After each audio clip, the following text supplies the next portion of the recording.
the Zohar Kadosh, how important it is not to speak in the Bet Knesset, the Zohar Parshat Romah.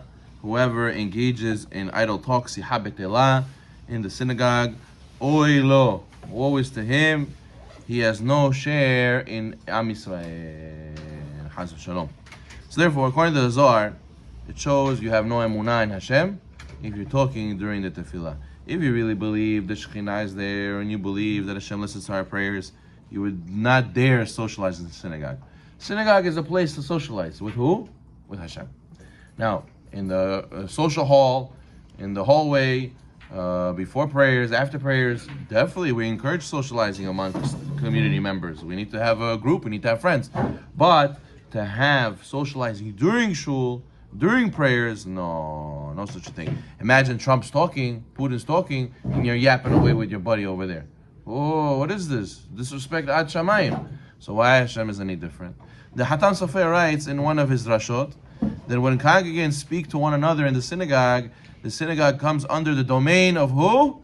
Shekhinah left. Who comes? Satan. So now the synagogue is under the domain of the Satan.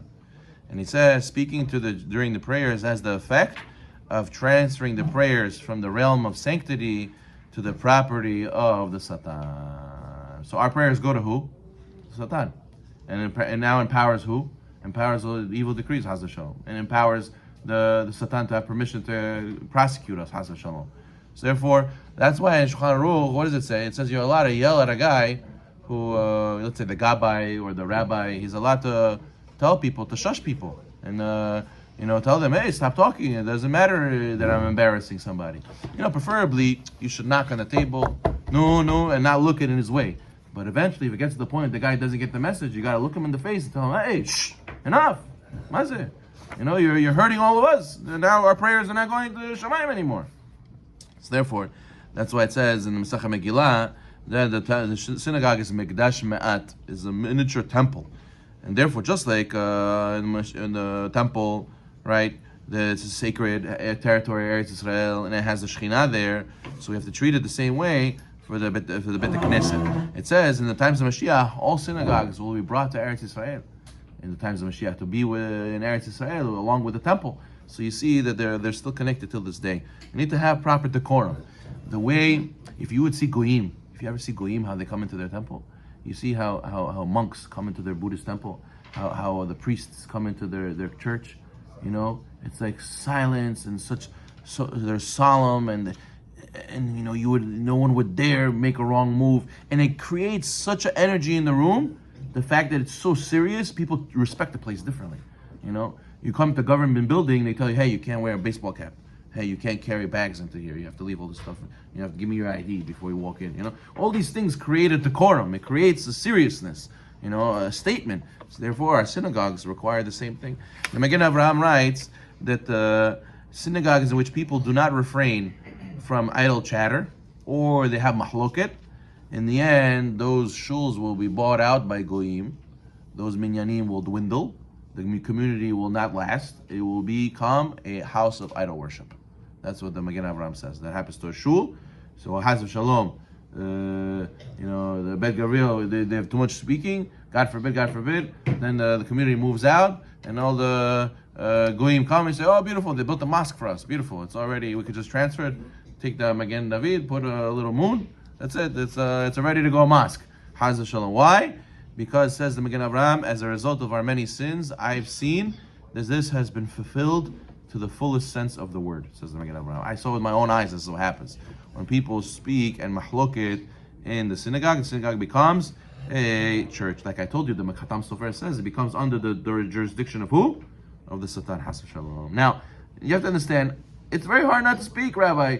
I didn't see my friend all week. I didn't see him all day. This is one time I get to see him. I want to schmooze with him. I can't hold myself. I can't bite my tongue. It's very difficult. But you should know, not for no reason, there's a big yitzhar to schmooze, because we have everything to gain. This is where we get our parnasah. This is where we get our refuah. This is where we get our atzlacha. Everything is here. That's why there's a huge yitzhara. Says the Shulchan Aruch, one should not engage in mundane conversations during the time of Hazan's repetition Amidah. If he does speak, he's a sinner. His iniquity is too great to bear, and he should be reprimanded. That's what Shulchan Aruch says about someone who speaks during Hazarat HaShas. What does it mean that his difficulty is too heavy to bear? It says about Cain, right? Cain killed his brother, right? And he says that my Gadol Avonim and so Cain said my iniquity is too great to bear. So just like the Shulchan Aruch uses the same words of Cain's murder of Hevel, he uses the same words about someone who speaks. Because you think about it, your prayer went up, but I just shot down your prayer. Why? Because I schmoozed.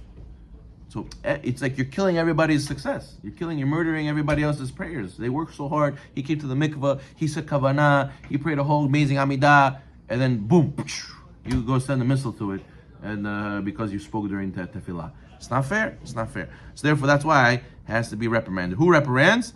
There should be a person who's in charge. Baruch Hashem, mincha arvit downstairs. I'm like a sentry. Make my rounds. Nobody's gonna talk. You talk, I don't care who you are, I don't know who your last name is, I don't care. You could be the founder of the shul. I'm telling you to be quiet. Why? Because you're hurting all of us. The whole synagogue is hurting because of you. And that's how it's supposed to be. That's why the Tosfot Yom Tov or Yom Tov Lipman Heller, he made a special Mishabarach for those who do not speak during the prayers. He says that this is something that holds up the entire community. The whole Shekhinah stays here because these people who don't talk, they deserve a Mishnah Barach, they should get a blessing. So, we should be zocher from from those people.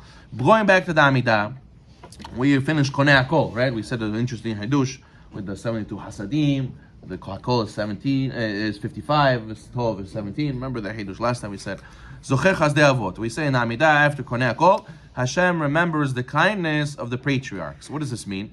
It means that HaKadosh Baruch Hu made a kindness with Avraham Avinu, that his future generations will be the promised, get the promised land and the promised people. So therefore, we asking Hashem to remember that promise. And He brings redemption to His children. What does it mean? He brings every day. HaKadosh Baruch Hu is bringing the Geulah closer and closer and closer. That's why it's called Olam Haba. Olam Haba is the world that is coming. It's coming currently. You're coming closer and closer. You're getting ready more and more to get ready to Olam Haba. And you should know that Mevi is Rosh Tevot. What's Rosh Tevot? It stands each letter for something. Mevi is Misraim, Bavel, Yavan, Edom. Mevi. It's the 4 Galiot, the 4 exiles. Meaning to say, we're asking Hashem to bring us the Geulah for all these 4 exiles, and the last one specifically, which is Edom. We're still in this one over there. Just like you redeemed us then, you'll redeem us now. Leman Shemo Be'ahava. According to the Sod, right, you have to have Kavanah, Leman Shemo Be'ahava, the 4, you have to accept upon yourself the 4 mitot bedin, when you say Be'ahava. In order to redeem us for the sake of Hashem's name, Leman Shemo, Hashem, for your name, to make you look good, you should redeem us, because you're going to make yourself great. And also, for us, for our sake, Be'ahava, with love. Meaning, even though we don't deserve it, love us, have mercy on us, and b'zchut that we accept upon ourselves to die for you. Skila, Srefa, Hayrech, Hanek, which is the 4 variations of Yud Kei Vav Kei. You have the 72 permutation. You have the 52. You have the 65. You have the 45. All these ways of spelling out Yud Kei Vav Kei. Through those 4 mitot bedin, we accept upon ourselves to die for your name, for the sake of Hashem's name. Then Hashem, you should redeem us, and that's zechut alone. So therefore, the Gemara Sechet Shabbat says in Daf 55, did the zechuyot of the avot, did it run out or did it not run out? The tamaz zechut abot or not? So the Gemara says that it finished. The zechut of Avraham, Yitzhak, Yaakov finished. Therefore, what do we have to do? We have to say Leman Shemo. Now we have to rely only on Hashem's name. What do we say at the end of Amidah? Aseh Leman Shemach, Aseh Leman Yirach, Aseh Leman Toratach, Aseh Leman Kedushatach. Now we don't even use avot anymore. We're using your name for your sake. It's for your kavod, Hashem, right? That's why Moshe Rabbeinu said to Hashem, don't kill the Jewish people. It's going to look bad on you. You took them out of Egypt and killed them in the desert. It's going to look good on you. It looks bad. So therefore, that's why Yaakov Avinu said, Becharbi kashti. With my sword and my bow, I was able to conquer that city. What's kashti? Kashti is Lamaseh Leman Kedushatach. What's shin? Seleman Shemach. What's taf? Seleman Toratach. What's yud? Seleman Yeminach. So those 4 things, those 4 things, Yaakov Avinu was answered by Hashem. Man Shemo Ba'ava. What does it mean with love? So, for example, Mashal, father, he buys tickets to a ball game for his son, him and his son. The day before the ball game, the kid misbehaves. He tells him, now you don't deserve the special treat. The father tells him, listen, you don't really deserve to go, but because I bought it already, I'll take you anyway. Which means that now, even though the son and the father don't really enjoy the experience, But at the end of the day, they're going to bond and they're going to go anyways. So therefore, Hashem, you should do the same thing with us. You already promised to the Avod that you're going to redeem us. Even though we misbehave, you already bought tickets. So take us. And do the man Shemo Be'ahava.